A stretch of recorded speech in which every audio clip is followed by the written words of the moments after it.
Salut și bine m-am găsit la un nou episod. Eu sunt BioWare 225, iar astăzi ne vom juca Need for Speed No Limits. Ei bine, după cum știți, da, e clar că Need for Speed n-are nicio limită, pentru că, dacă știți, se fac curse de astea ilegale și, din astea. Dar, astăzi, jucăm acest joc interesant și plin de aventuri. Și ce să mai așteptăm? Hai să mergem într-o misiune. Ei bine, o să mai fac și alte, și alte episoade cu Need for Speed. Fiind ăsta primul, o să fac un fel de serie Need for Speed. Și, da, o să fie destul de faină. Sper să vă placă. Da. Ei, ce să mai așteptăm? Hai să mergem să facem o cursă ilegală. Mergem la Hunter și să vedem. Ok, destul de bine. O să alegem Fordul Mustang, acesta, care mie îmi place foarte mult dintre toate mașinile care le am. Am vreo 6 sau 7, I don't know. Cam așa. Am 482 împotriva la 271. Să vedem. Ia să vedem. Are și asta Chris Ford Mustang. Boss, sau cum se numește asta. Interesant. Hai să vedem cum arată. Și mergem acum.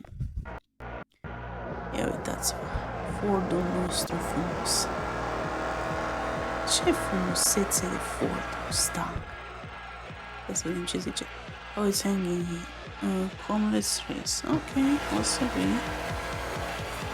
N-am mai stat să citesc ce zici. Da. Știm sigur că o să trecem, pentru că, dacă ați văzut,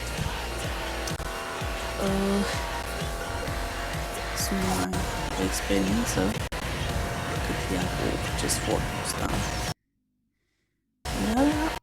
Da, vreau să vă spun o chestie. Am cam uitat să fac drifturile. O să învăț pe parcursul jocului. Eu sunt cam la nivelul 6. Level 6. Nu sunt chiar așa rău, dar nici chiar așa bun. Uite, am și câștigat. Ei bine, da. Știți care e faza? Need for Speed, ca și la titlu No Limits, da, chiar n-are nicio limită. Am mai spus și asta înainte, dar da, chiar dacă ești urmărit de poliție, chiar dacă ți se strică mașina, chiar dacă ajungi la închisoare din cauza sau ești prins de poliție sau așa mai departe, tot o să fii un racer care face curse ilegale. Înțelegeți voi? Ei bine, haide, în următoarea cursă să folosim ceva mai greuț, mai medium, și acum am pus un BMW M3 Coupe și să fac o cursă versus Darius, care are tot aceeași mașină. Ok, hai să vedem. Ia uitați-o. Mașina asta. Să vedem ce spune. You've been done my car. Ce a zis? Și over the când avem și cu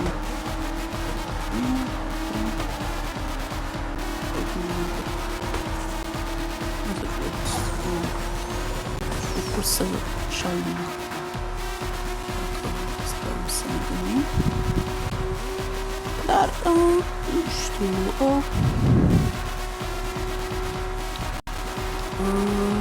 place jocul acesta foarte mult, că de regulă mie îmi plac foarte mult mașinile și abia aștept să iau o mașină bună, cum ar fi un Ferrari, dar nu chiar un Ferrari, poate un BMW M3 de acela, cum să spun, cel original, dacă îl știți, de pe Need for Speed, știți, că ăla chiar șmecher rău. Da.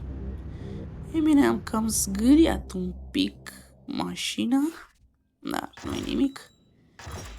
O să mergem acum să upgradăm un pic Fordul nostru preferat și hai să vedem. Da, cât mai durează. Cred că într-un episod o să cumpăr o mașină, dar nu chiar în acesta, fiind primul episod. Ok, am dat pe Ford. Haideți să îl upgradăm. Așa. Nu știu dacă am dat bine, dar... Da. Blueprints. Ok. Așa. Ok. Kim. Ok. Să dăm upgrade un pic. Hai să dăm. Și să dăm și la modul. Așa. Și acum să ne ducem la mașina noastră. Așa. Și să-i dăm un mic upgrade la piesele ei. Prima dată la roți. Ok. Frumos. Bolt. Și așa. Cât se mai încarcă. Așa. Mai dăm niște upgrade-uri ca lume. Da. Ok. Ați observat că la episod comentariile nu sunt activate și pot să vă spun că nici nu prea știu să le activez. Dar puteți să-mi scrieți pe adresa de e-mail care o aveți în episodul acela cu înscrierea în mafie. În mafia de pe Roblox. Da? Că doar nu fi una adevărată. Doar gândesc că știți asta, nu? Ok.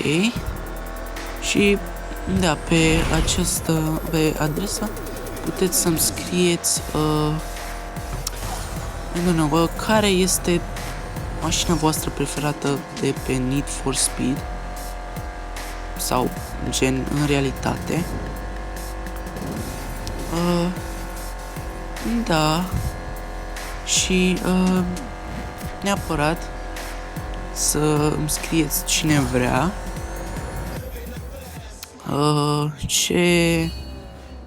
dacă vrea să se înscrie în mafie. Ok, se pare că am terminat și cursa aceasta. Hai să continuăm. Uite, cam la jumătate. Hai să vedem Mystery Prize. Hai să vedem. O să aleg pe ce din mijloc, care e Wheel Component. Ok. Deci un component de roți sau ceva de genul așa. Și mai facem o ultimă cursă, acest delivery, cu acest minunat Lotus. Da, e frumos. Și să sperăm că pot să mi-l dea. Și e fain și BMW-ul ăsta. Sincer. Ok, hai să facem un mic tur cu Lotusul acesta. Ia uitați-vă la el. Frumusețe. Frumusețe. Hai să luăm un launch bun. Mă rog. Și haide, haide. Good launch. Este bine. Ok. Continuăm curs. Cursă, nu e neapărat cursă, e un fel de cursă cu timp.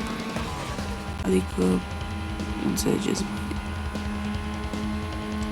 Uite, dacă vedeți acolo în dreapta sus, în colț, este timpul. Mi-mi place foarte mult când folosesc nitrogen, pentru că îi dă la mașină, îi dă o viteză mai mare la mașină. Ai primit 300. Hai cu 300. Ok. E destul de bunișoară Lotusul ăsta. Mașina asta frumoasă. Și am terminat și această cursă cu timp. Ok. Ei, cam acesta a fost episodul. Sper că v-a plăcut. Și dacă v-a plăcut să dați un like. Și dacă vreți să vedeți episodul special care vi le-am menționat în alte videoclipuri, abonați-vă la canalul meu. Eu am fost Biowar 225. Pa, pa!